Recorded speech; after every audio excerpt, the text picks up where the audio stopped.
Hello, I am Finlay Ewan, and I am in the home of Flora Mackay, who lives in Fonthill Road.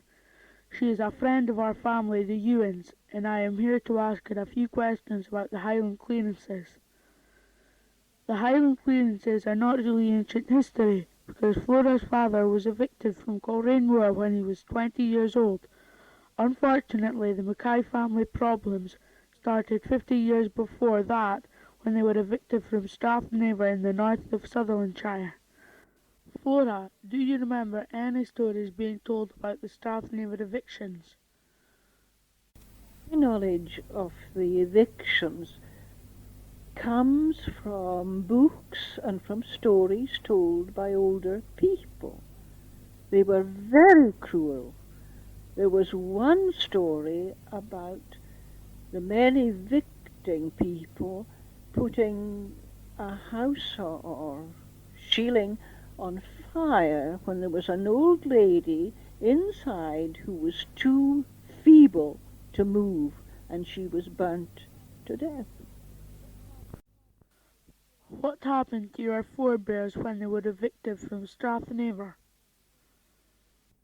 Family came out of Sutherland, away from the Sutherland dukes, to Coleraine in Rossshire then, and again they were evicted from Coleraine by the Navarre Munros.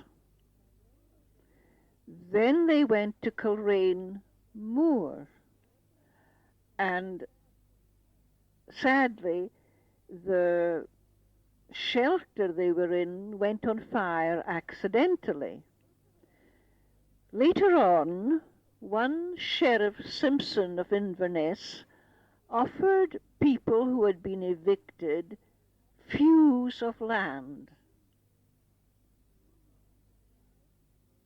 My people bought a few 8 acres of heather. They dug it and trenched it and built a stone-walled cottage with a slated roof, and it still stands there and still belongs to my family. What was the hut in the moor that your family lived in made from? I think it would probably be made of branches of alder and hazel covered with turf. Which of your forebears were evicted from Coleraine Moor?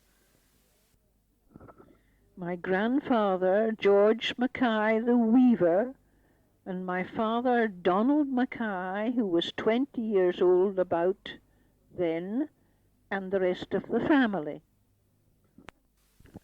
You said that your grandfather was a weaver. Is that how they made their living, or were they crofters as well?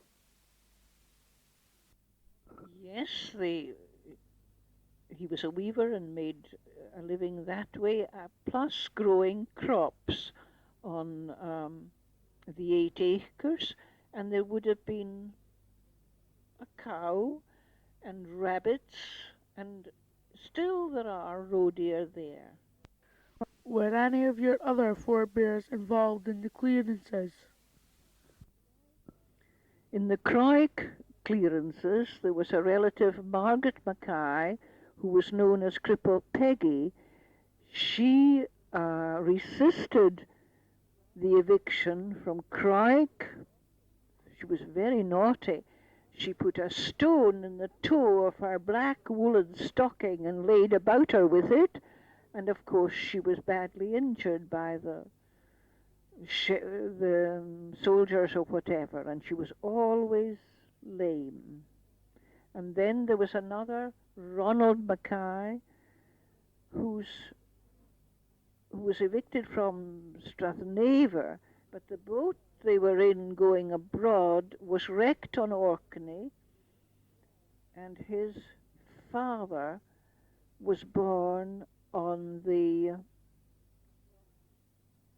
rocks at Orkney. Ronald Mackay became a doctor down in England and died maybe 16 years ago. Do you think the people have forgotten about the Highland Clearances, or do they still have a bitter memory? They haven't forgotten, but I think the memories are less bitter than they were. Does the name Patrick Seller mean anything to you? He was the Duke of Sutherland's factor, and apparently he was a bad lot. Maybe he got more blame than he should have. It's a name generally remembered by the Highlanders, and it certainly hasn't been forgotten that he was instrumental in putting the people out of their homes. Do you think the Highlanders have forgiven the Countess of Sutherland for the clearances?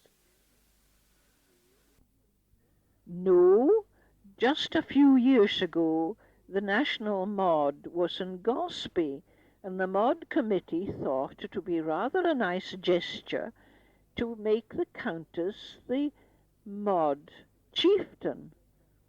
But the Highlanders were up in arms, and they had to withdraw the invitation and find somebody else. Thank you very much, Flora. That was very interesting, and I never realised that the Highland Clearances happened so recently. Sure, it was a pleasure having you, Finlay. And I'm just remembering when I was a very little girl, I saw cripple Peggy or Margaret Mackay, who laid about her with the woolen stocking armed with a stone.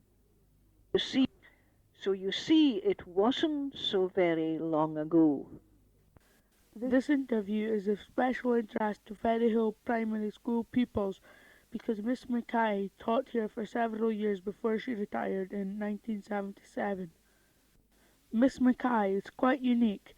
There can be few people alive who could say that their father had been involved in the clearances. There are two reasons for this. The first is that the Coleraine clearances happened in 1868 and was one of the very last. And the second reason is that Flora's father was quite old when he married a very much younger wife. Flora mentions Coleraine, which has another connection to the Countess of Sutherland.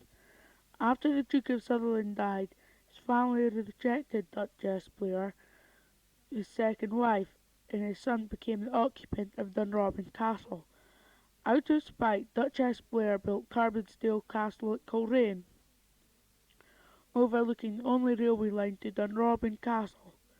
The Duke's son therefore had to pass below Carbonsdale Castle every time he came or went to Dunrobin Castle in his private train. The local people call Carbonsdale Castle the Castle of Spite. This is the end of my interview with Miss Mackay.